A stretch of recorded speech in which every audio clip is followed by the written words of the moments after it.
we'll hear from older people who are struggling in the rental market, people retiring into poverty, and people who are being pushed into aged care before they are ready. There is also a potential to hear from people who are supporting or funding adult children struggling with their own housing issues. Each of our speakers will have 5 minutes to share opening remarks, followed by questions from the commissioners based on what you have shared in your submissions and here today. At the conclusion of this session, there will be a summary of what we have heard and draw it to a close. Before we get started, I want to acknowledge and thank all speakers here today. I also want to take the opportunity to remind our participants that some of the topics covered may be heavy and that we can take a break at any time. If you need to stop or step out of the room or turn your camera off, please feel free to do so. So, who will we do first? Let's go to Marie. That's how it is in my list. It doesn't matter where you sit. Essex go. Look, I really don't know where to start with all of this. I'm a volunteer advocate for senior housing with Housing for the Aged Action Group and the National Alliance of Seniors for Housing. My journey started when I had a marriage breakup and I found myself out there in the private rental market. Couldn't afford medication. I suffer from serious illnesses. I could hardly eat. And so eventually I took myself off to the Central Coast to what I thought was cheaper housing. I stayed up there for a little while and my mental health started to suffer. I was away from my family, my grandchildren. And one night I just couldn't take it anymore. So I tried to kill myself. And then an argument happened to get me into public housing. I'd already been waiting 6 years previously. They sent me down to a beautiful place called the Ivanhoe Estate in Macquarie Park, where they encouraged me to start a community, which I did. We had a community centre, senior housing. We were all together. We did Oz Harvest. We looked after each other. It was a lovely place to live. And for the first time since I'd been in Australia, I felt like I was at home. And then one night, a news report to say, we're selling that estate and you all need to move. So a 4-year battle entailed, and it was not a time I'd like to repeat again. It was difficult. People were being moved overnight. We didn't know where they were. We lost the community. Everything was gone.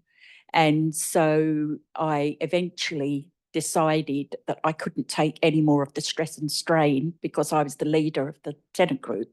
I was copying some really bad stuff and I was trying to help others and trying to help myself at the same time. And then I found a community housing provider in West Ryde and they moved me over to West Ryde near my family. And I'm forever grateful for them to rescue me from this. I settled down and then I decided, well, there are other people out there suffering through this stuff. And I got involved with Ageing on the Edge and then it was on. I was started up again and I've been doing all kinds of things to help seniors because when I appeared at the inquiry into homelessness in over 55s, I realised how bad this was. I had so many people that I know who are couch surfing and living in vans. These are senior people. You know, these are elderly people. They've got nowhere to go. And because I know what it feels like to have a senior community and how useful we are, you band seniors together in a safe, secure home. We can get out there and take over the world. We're doing stuff and we're living longer. And a lot of these elderly people that are on the street, they don't live to 80. That's the priority age in New South Wales. You have to be over 80. Now, if you haven't got a safe, secure home, you're going to die before you're 80. I nearly did. And so, you know, these are seniors and we deserve better than this. This is bad behaviour and we are not being looked after properly. I could live quietly right now. I have a beautiful home. I have services in place to help me. And while one elderly person is out there without a safe, secure home, I'm going to keep fighting, because this needs to come out. It needs to be, the stories need to be told. Our lived experience action group that I'm involved in, you hear the stories and we spread them around the internet, and I'm constantly doing this stuff. Sometime I'd like to take a break. I'm nearly 71, but you know what? You can't stop, because every time you stop, you look around and you see older people on the streets in tents. You know, I've got friends that are staying with relatives who don't want them, so they're kind of being abused. And so we can't let this happen. We have to do something to help the seniors here in Australia. It shouldn't be like this. I'm safe and I'm secure, and I want everyone over the age of 65 or 55 even to have what I have. And I don't think that's a big ask of the government. So that's my story. Thank you. And very good. Okay, now we'll have Joe. Joe on the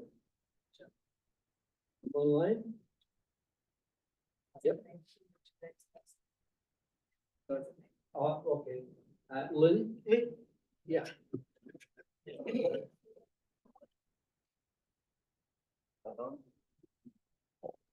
Hi, I'm Lynn. I'm from Shellharbour. And I first started realising there was an issue in my life when I went through a marriage breakup at the age of 57 after 34 years of being married. We'd bought our first home when I was 23. As soon as we got married, I'd always owned my own home.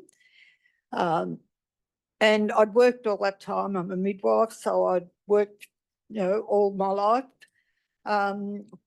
I considered my life was pretty good. I guess I was a pretty average middle-class family. We had 4 children, put them all through private school, university, postgrad studies, did all of that, went on holidays, took overseas trips, went on cruises. So, you know, I considered my life was pretty good. And then we split up after 34 years, and boy, was I in for a shock. We had to sell our family home. We had to sell it in a recession, so we didn't come out of it very well financially. And I thought, oh, well, I'll come out with enough to just buy a little 1-bedroom unit. And I went and talked to the bank manager about it, and he all but laughed in my face. He said, "You're a 58-year-old woman. We won't give you a loan." Now, I've worked since I was 17. I was 58 at this stage. I was working full-time. I had a full-time job. And he just looked at me and said, "No, you're a 58-year-old woman." This was back in 2008. I don't think they get away with it now, but they got away with it in 2008. I looked him in the eye and I said, "If I was my former husband coming in here and asking you for the same loan, what would you say?" And he had to hide to say to me he'd get it. Now, that just really rocked me to the core. I then realised that buying my own home was out of the question. It was something I never, ever saw in my future, all those years from when I was 23 on. So it was a big shock to my system. I went to see if I could get public housing. I was 58 at the time. No, 10-year waiting list. That was okay. I had a good job, so I entered the rental market. And I rented for the next 11 years until I was 69, and I decided I was going to retire from my nursing career, my 50-odd year nursing career.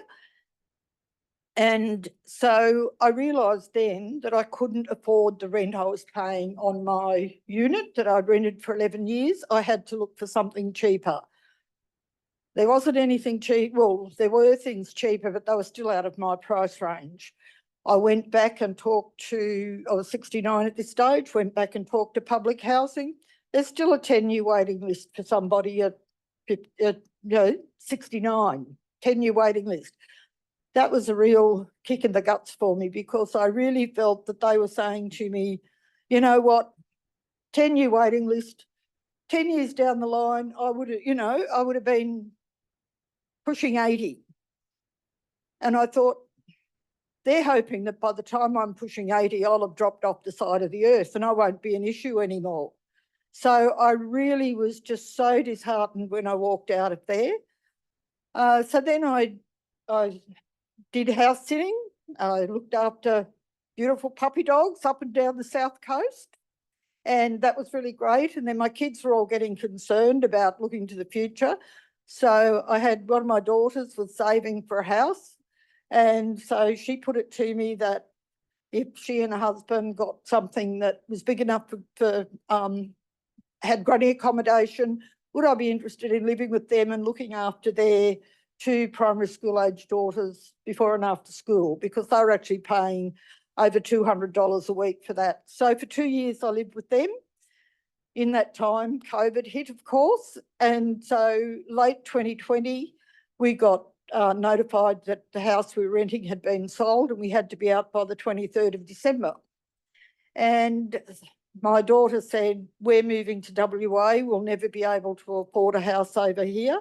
So they packed up and moved to Western Australia and I had to find somewhere again.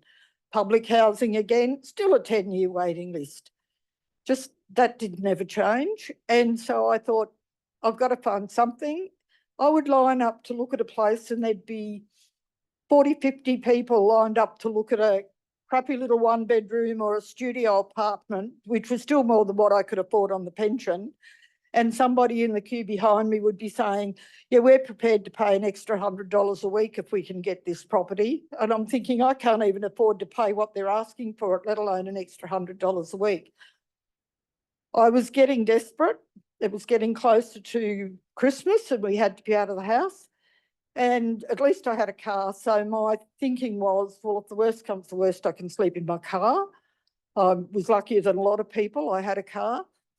But then I saw an ad on the internet for a 1-bedroom community housing unit in Shellharbour. I applied for it and I'm so grateful I was a successful applicant.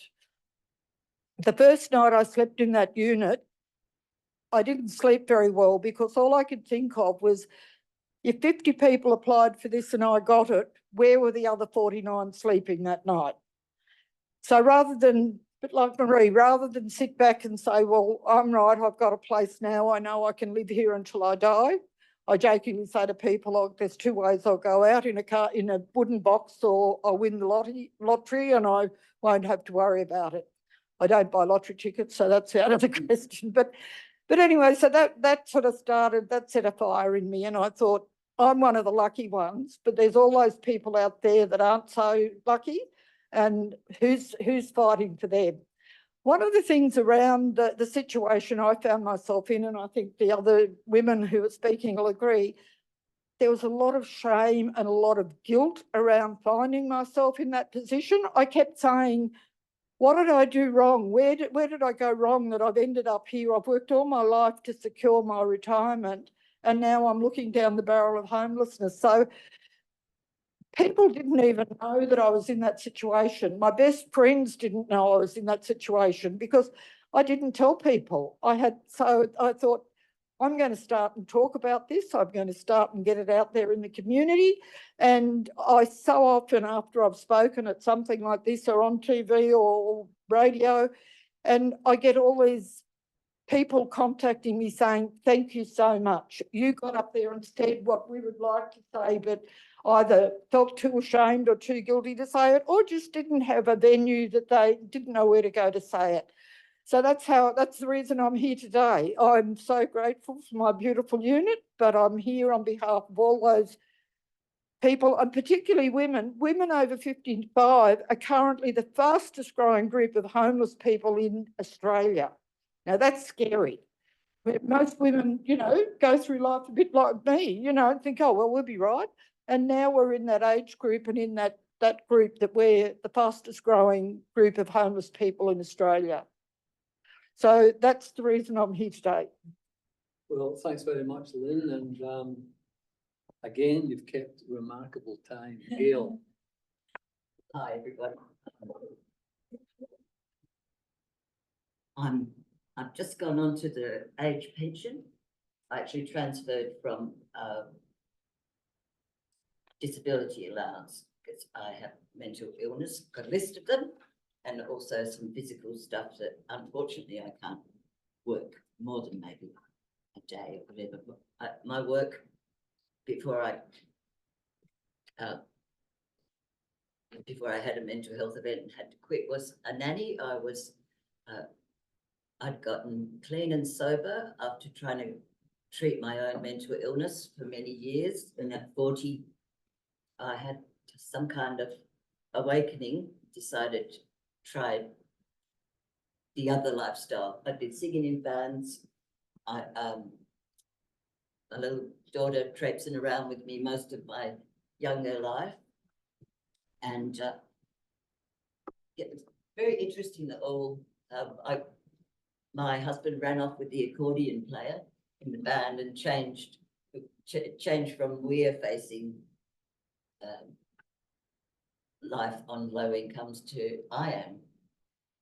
And I put all my energy into maintaining that and building a life up. Unfortunately, at that point, my mental illnesses hadn't been diagnosed.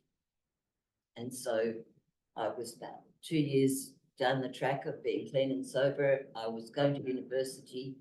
I had a full-time job and a flat at Bondi Beach. And then everything started to smell weird. And one morning I woke up at 4 a.m. Just the first thing I thought was, I was hoping I had died in my sleep, but I haven't. I suffered from clinical depression, as did my mother. And I used to think that things could bring on about a depression, but here it came out of the middle of one of the best times ever in my life. And I was powering. I had a high distinction average at university. And I was flying around with the briefcase and in a suit for the first time in my life, doing it right and being a really good mother, a good employee. And then whoosh, it's like I've seen a wave do it. It looks like a soft wave, it washes up past your ankles, and then as it's going out, just pulls you over. It's happened to me 4 times since I got clean and sober, since I was 40, that depression has come along and just washed out everything that I've achieved. I end up homeless, sleeping on couches. It takes ages when you go on antidepressants. Well, I don't have, people always say, they say, speak to your GP about this. I don't have a GP. Doctors didn't like me and I didn't like them. And especially when I contracted hepatitis C from my wild youth, and that said, well, that's the doctor thing. There's a big story there. All of this time, so I was on a supporting parents allowance, I was on disability allowance, and now I'm going on to the old age pension. So I own nothing. A few pieces of jewelry, no assets. Fortunately, I had this great kid that everyone said, you can't, you're 17 and you can't have a baby, but I did. And whew, she turned out really, really good. And she's the reason that I'm not terribly afraid of homelessness, because she's assured me that's not the way it's going to be. And for the first woman in my family that I know of bought her own home, and had my beautiful grandson who's just about to turn 11. But it's been really difficult. A move on average of every 2 years, over and over again. Since my daughter Jade has become very successful in her career, she has been able to help me out with bonds. Also, for the first couple of places, or the last few places I've been able to use her name and credit rating, which helps, because if those places with the really long lines of people, I'm the last person that, because of the way my life has gone with undiagnosed illness, yeah, there wasn't, I always managed to stay in the area so that my daughter could go to the same school, no matter how many times we moved, because I was dragged around by my mother as I was growing up, went to so many different schools. So the last couple of times she's helped me to get a place, and I've had to find flatmates. And the last, not where I'm living now, but before, my flatmate had to move, and suddenly I realized I don't have any single friends who are looking to rent. I'm in my 60s and don't want to be sharing with strangers if possible.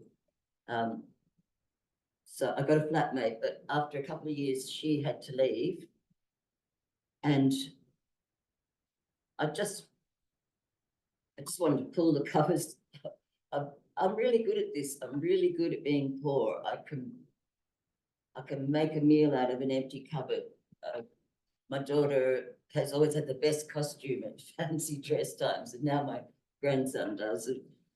But for the first time, I think I put it down to having the Liberal government for so long that I was actually terrified. And even though I knew that there's a bed for me with my daughter and that she won't let me go hungry,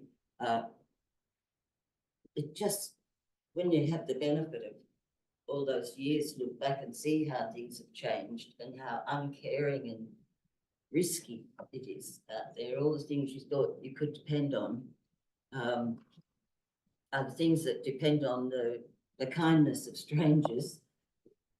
It's I'm just shocked at how ruthless the landlords and the people on that who are fine, don't worry, they'll be fine. Just how much has changed the society's caring for each other. It's lovely to hear that, because ladies like this, there are places that you can go, they're hard to find. So the place I live at the moment was delivering some goods to the woman who'd moved out, who used to share with me. And as we were going up the stairs, I saw a room, and it's in this beautiful big old mansion in Dulwich Hill on a half-acre manicured gardens, to a grass tennis court. But it's been broken down into flats for a long time, and there's 1-bedroom flats with their own amenities, and there's 4 little rooms like mine, which are a small room with a kitchen and share the bathroom with neighbours, really nice neighbours. And I was thinking exactly the same thing. Only way I'm getting out of here is on a gurney. It's beautiful. Because before that seemed, every time I had to move, the place I moved to was just a little less salubrious and smelt a little bit more of someone else's cactus. And I was just getting used to that. And all of a sudden, at this place, it was $300 a week, and I'm on a pension, so I really had to, I knew I'd have to get even better at shopping and finding places where I could get free meals or whatever. So I've been there 2 years, and was it last year or the beginning of this year when all the owners started putting the rents up? Put my rent up $100 a week, from 300 to 400, bang, like that. And oh God, I just felt it in here, the shock, and because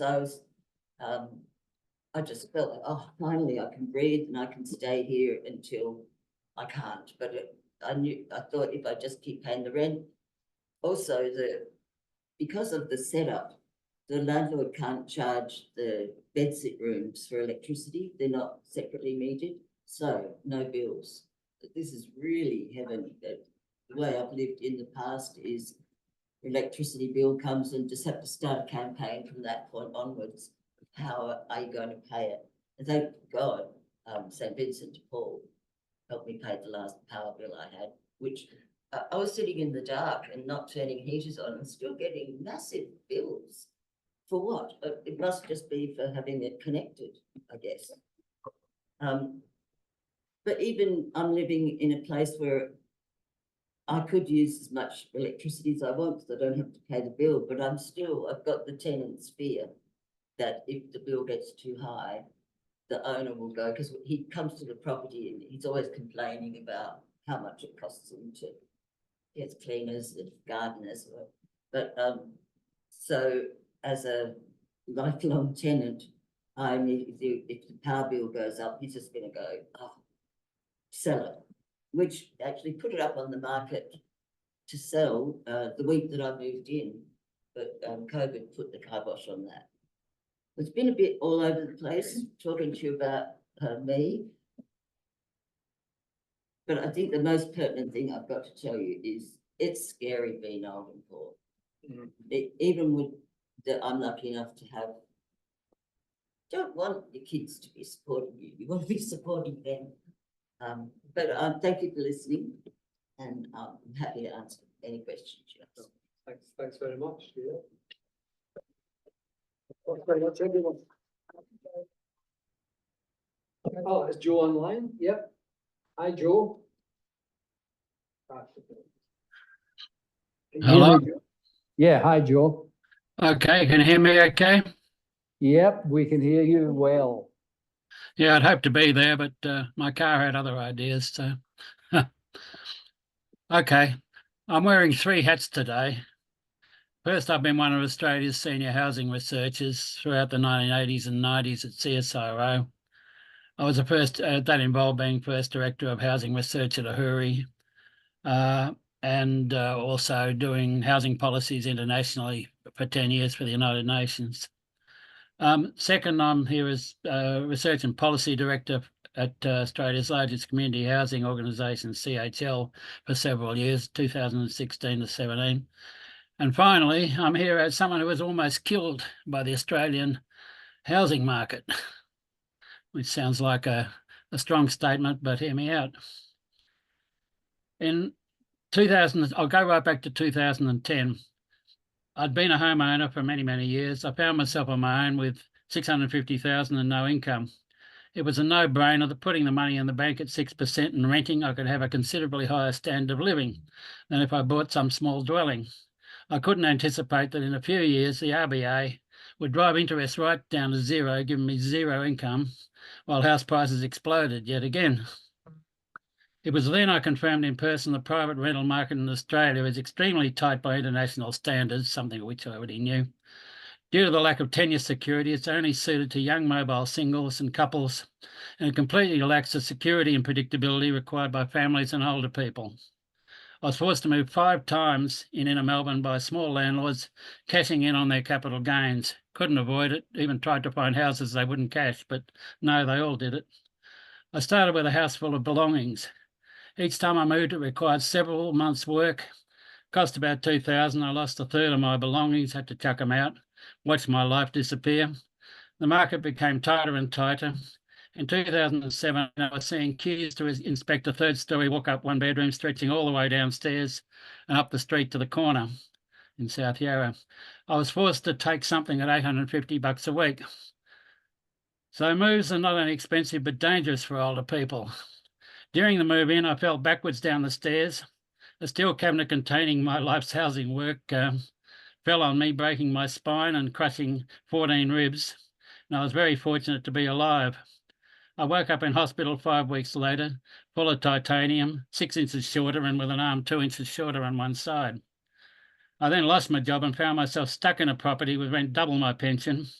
Just as I ran out of savings, I moved interstate up here to the Blue Mountains to live with a kind friend who owns her house. Now we can almost break even on 2 pensions. Wouldn't be possible in private rental. The RBA has been forced to raise interest rates again, as its only real mandate is to prevent inflation.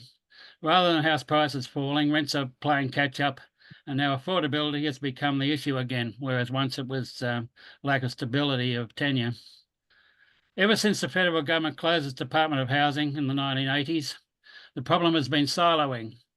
The housing industry, social security, RBA, regional population policy no longer coordinate. From the 1980s, landlords and investors were given free access to housing finance, which they had no access to before, and it was just a matter of time before investors outbid first home buyers. home ownership began to fall and people to whom private rental was not suited and for whom it has no protection were pushed into it. In 20 years of writing housing strategy for the world, I'd say Australia has moved from having one of the best systems to one of the worst. It's really only one of the most abysmally slapdash and piecemeal non-strategies I've ever run into. That's my basic. Well, thanks. Thanks for that. And I might hand over to Nicole for questions. Thanks, Doug. And Joe, thank you. What an extraordinary note to end today's formal submissions on, with that absolutely masterful and extraordinarily depressing as well diagnosis of Australia's housing policy slide into, I think your words are, the most abysmally piecemeal and dysfunctional housing system in the world. Doug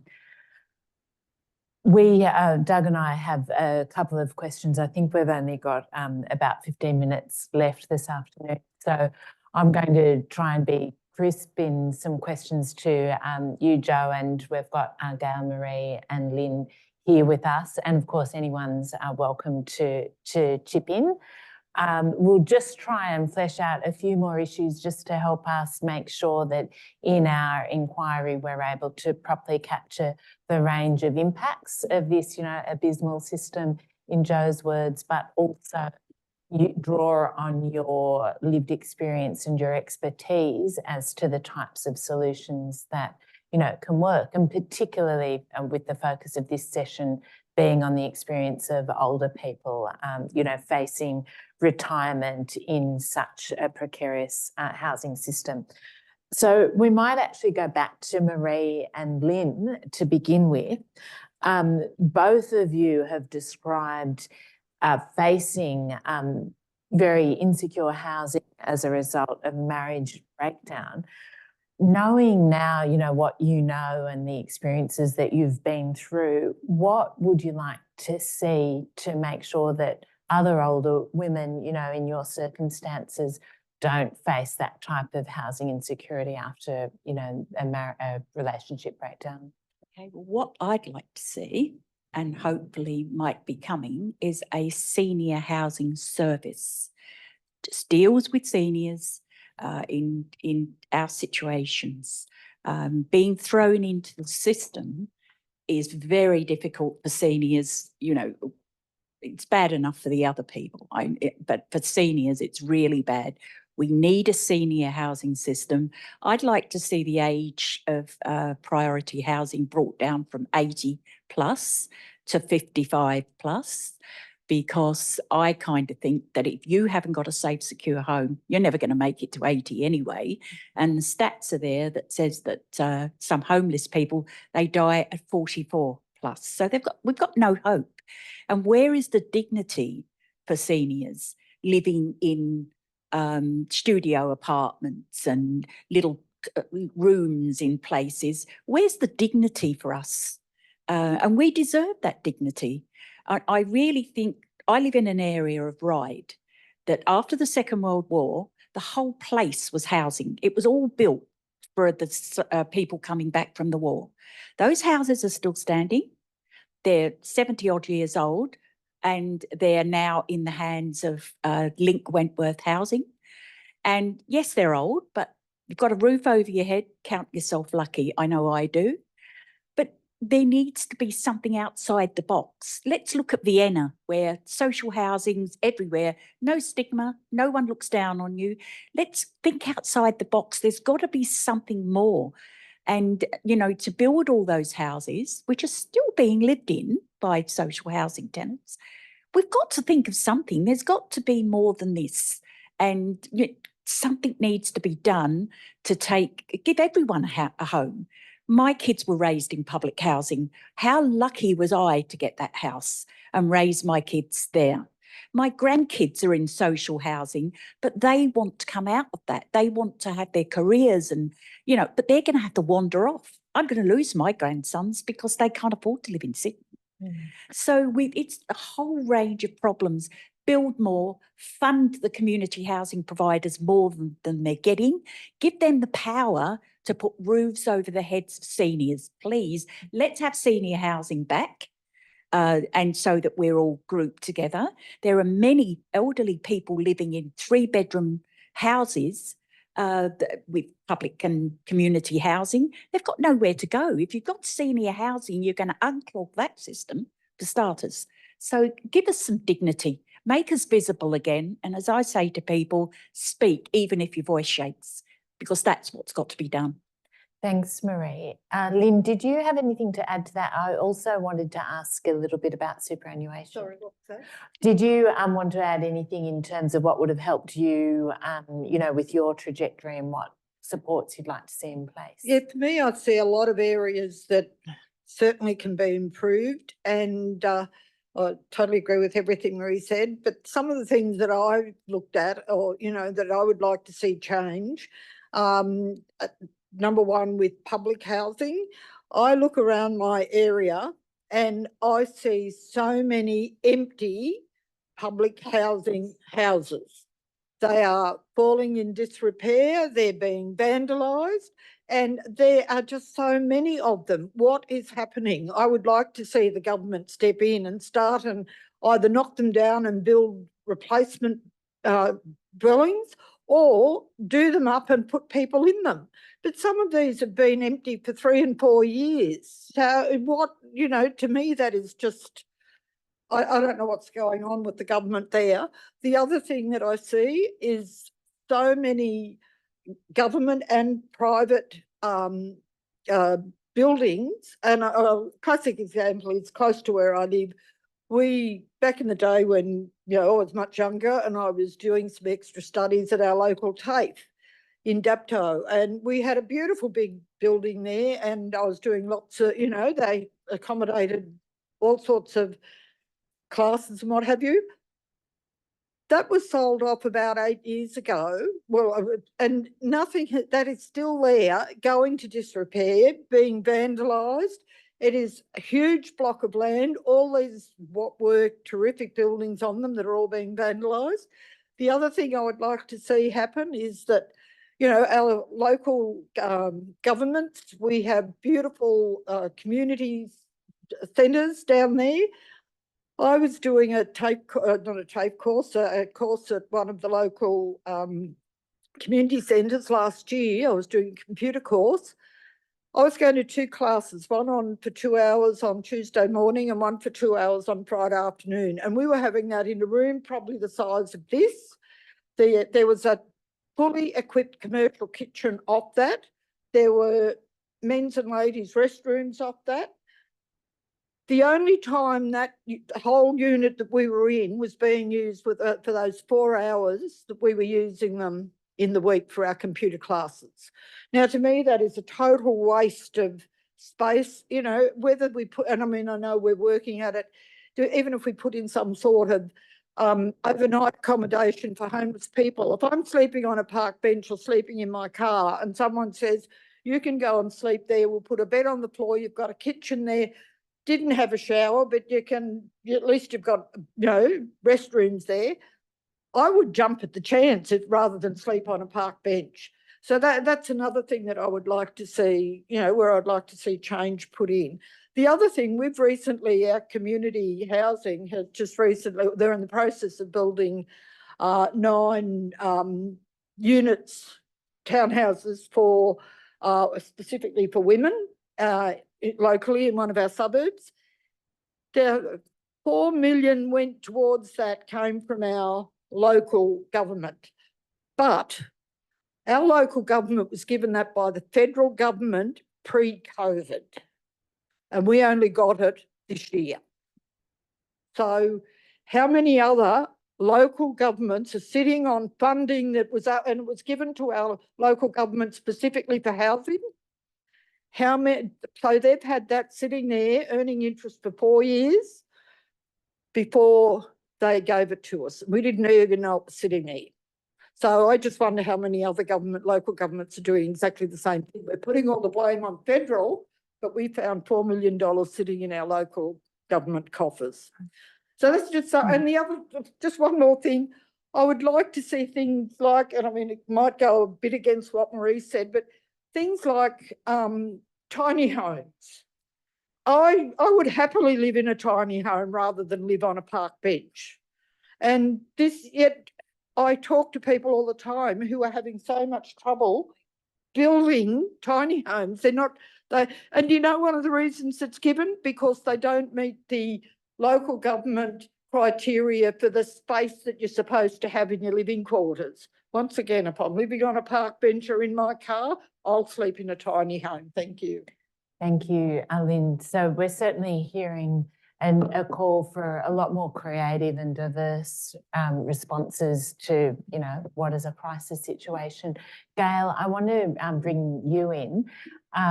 There's so many things really that we could talk about, but one of the things that's received a lot of attention, you know, both in government policy and in the media, is this issue of women having inadequate superannuation in retirement.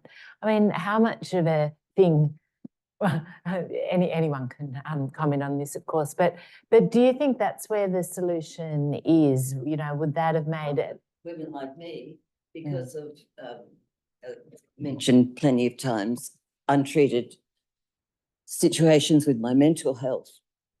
I was like being dumped by a great big wave regularly. So I had some great jobs and I was really good at them, but I left in chaos and illness. And same with the housing department, I would be on their list, but then life would just explode with depression. And then when the new medications came in that actually treat depression effectively, they also induce manic states. So if I hadn't hidden away from the world enough that everything went by, I would go out and happily trample on it and skip it when I didn't know what was happening, believed the brain. So there just wasn't enough regularity to maintain super. So that takes me to the other question then, and that is around the role of social housing and access to adequate social housing. We heard so movingly from Lynn the many years of, you know, desperation until finally that community housing unit became available. And now, Gail, you know, you are, as I understand it, living in the private rental sector. Yes. Uncertain rent, Could get kicked out rises. tomorrow. Tell us about, you know, would a social housing solution, is that the type of support that would work in your circumstances? There's the housing cooperatives, which are really hard to find out about, but they seem to be the perfect solution. And also, I know when the owner of the house I live in did have it up on the market, one of the people looking at it was from a community housing project. And I was thinking, wow, a big old house like this with a bunch of women, older women, would just be amazing. I don't think they have to build these places. You can buy them and turn them into, it's much better than us all having our own little separate places. And I think in Barrackville, they've just done something similar, built studio apartments for older women at reduced rent, but they have communal spaces as well. So everyone has their own bathroom and kitchen, but there's other rooms in the place where you can sit and hang out with your neighbours. I grew up in public housing and it's not ideal. And when my daughter was younger, I didn't apply because I didn't want her to go through that. It was not, well, never a dull moment in public housing when I was living there. So I'm hearing those smaller places that are appropriate for women and older women in your particular circumstances. And maybe the whole thing could be organised by older women, or could be, I love this being consulted. It's a really, it feels great to actually come here and tell you what it's like, because we don't live in each other's places. And I think it's very hard to imagine, if you've never been there, what being poor is like at this time in our civilization. Could I just make a comment that in my generation, I'm one of those women who was a homemaker. So I never had superannuation because I left work to have children, and I, raised children, and the husband went to work. And so when When it any of his I super, didn't. Well, we didn't have very much. So there's a whole lot of women that have never had this kind of thing. And what this lady's talking about, cooperative housing, a really good concept. It really is. I've seen it in action. I haven't been involved in it, but I know it's there and I see how it works, where you can actually work as a community. Sounds good to me. But there are a group of women who didn't have superannuation. I went out there, I didn't even know how to use an ATM machine, to be honest. And so there's a whole lot of us that, just started again. And, I'm looking at these ladies and you know what? We deserve better than this, and it needs to be looked into. And just all these other aspects, tiny houses, look, let's do it. I think it's great. And I've been following a website that's container houses. They build houses from containers, and they're looking quite good for me. I even think they're good. So there's all these other ideas, and it just, someone needs to break out and go ahead and get things done. I think that's a really good time to bring Jo Flood back into the conversation, not only because of your current insights, Jo, but also over the many years of housing policy making, both in Australia and overseas. You must have views about the viability, for instance, of cooperative housing.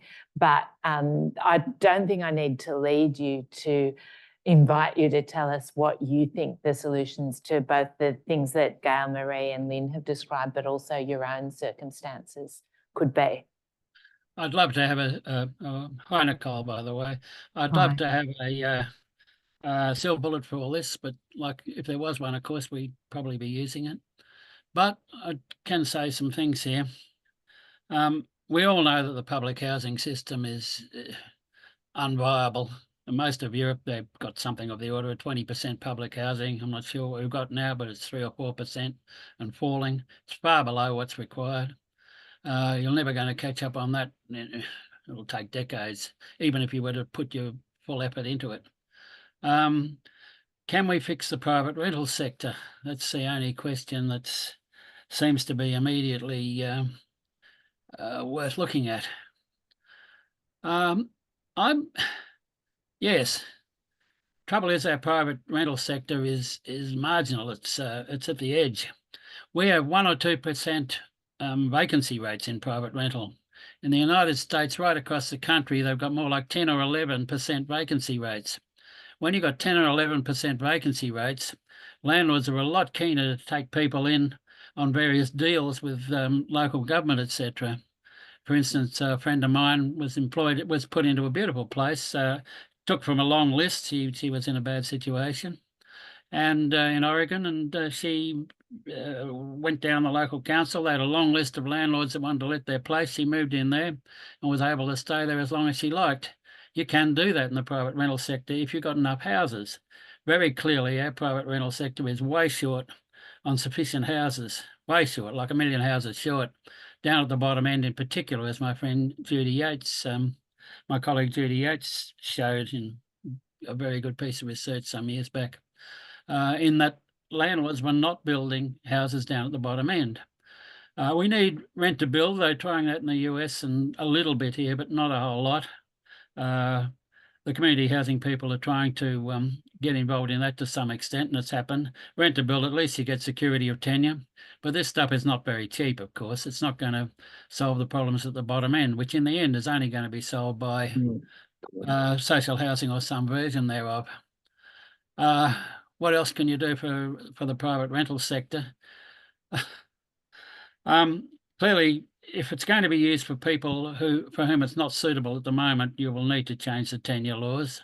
They've been left very lax because everyone's scared the landlords will pull out, given we have apparently not enough of them.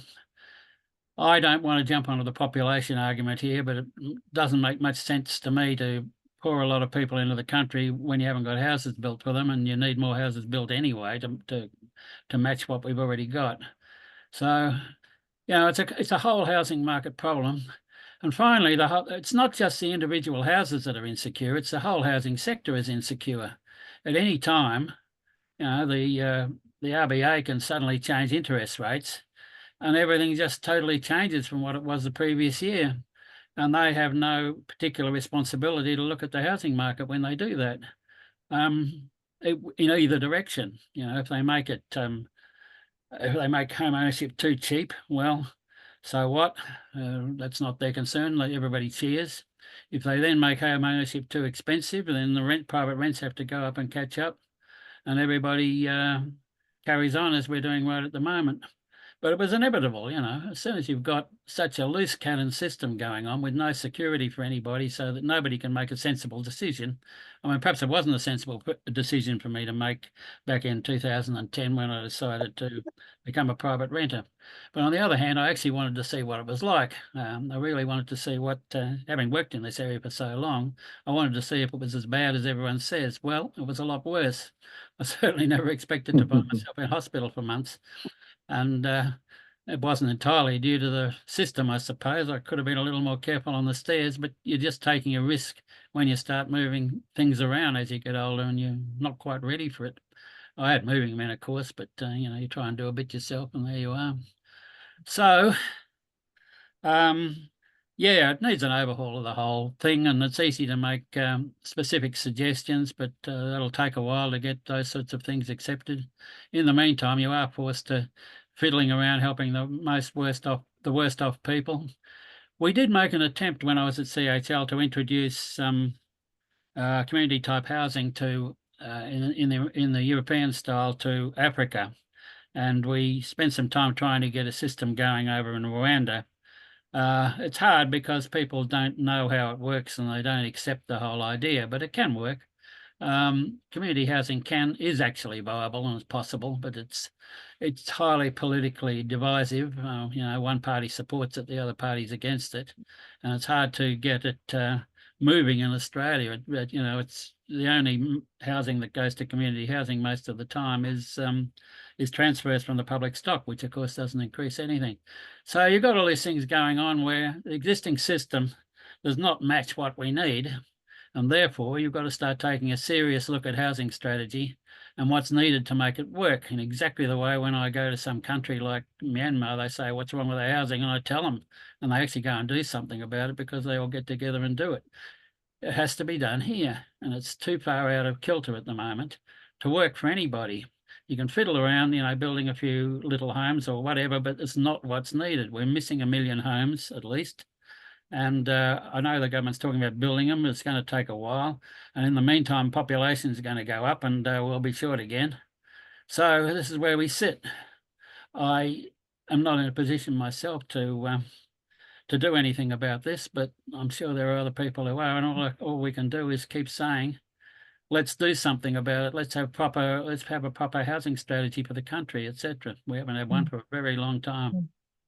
Well, thank you, Joe. And that was quite depressing, but I'm going to pull out of your call for a housing strategy those two elements, making a social housing system actually feasible or viable through the big injection, you know, of funding that's needed to build it back to scale, and that private rental sector reform. But you also gave us a lot of other clues.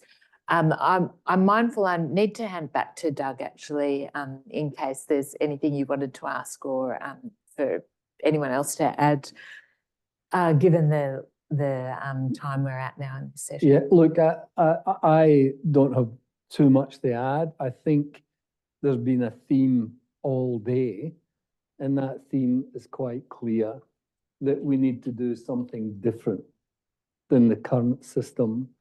Joe has said it's going to be very difficult to change the current system, but we just can't capitulate to a system that does not deliver. That's where I see it at the moment. I like the idea of flexible housing. When I was shadow minister, I had received submissions from many older women groups who wanted to form cooperatives to work, you know, to work together, cook together, but have privacy. In their own little areas. So I think I might finish on a high note from Joe. What was it? Abysmally piecemeal and dismal is what we've heard today. I think that's right.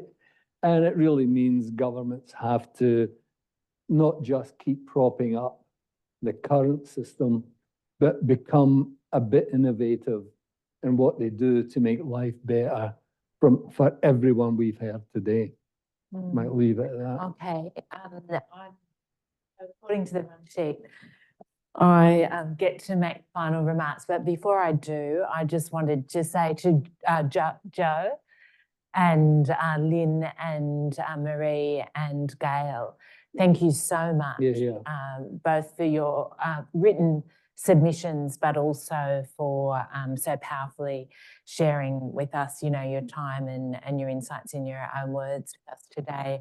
We are still taking, so if something else occurs to you that you'd like us, to bring to our attention, we will still be, receiving submissions from people as we look to what we might include in the final report. But thank you for the insights that you've shared with us, but also for, your wider work and advocacy in this space, all of you actually.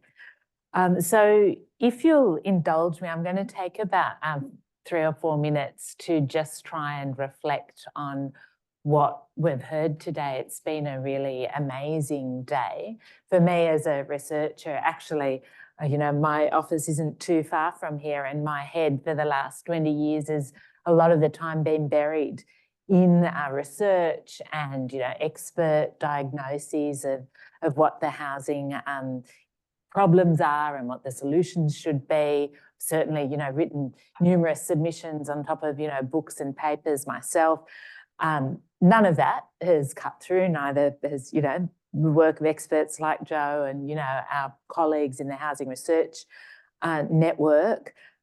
We've heard a lot of dominant interests, actually, when we look, the world of politics, Doug, and the narratives that we, read and hear in the newspaper.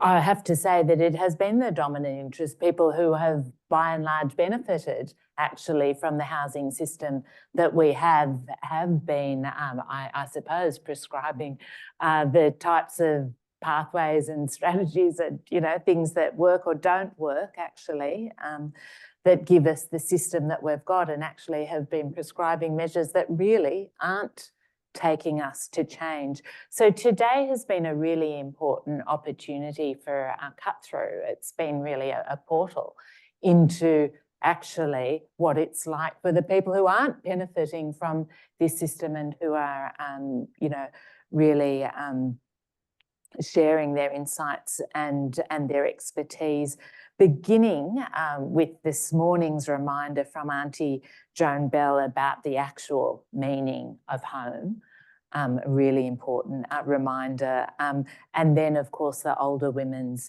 Network Choir's very moving performance about homelessness. And,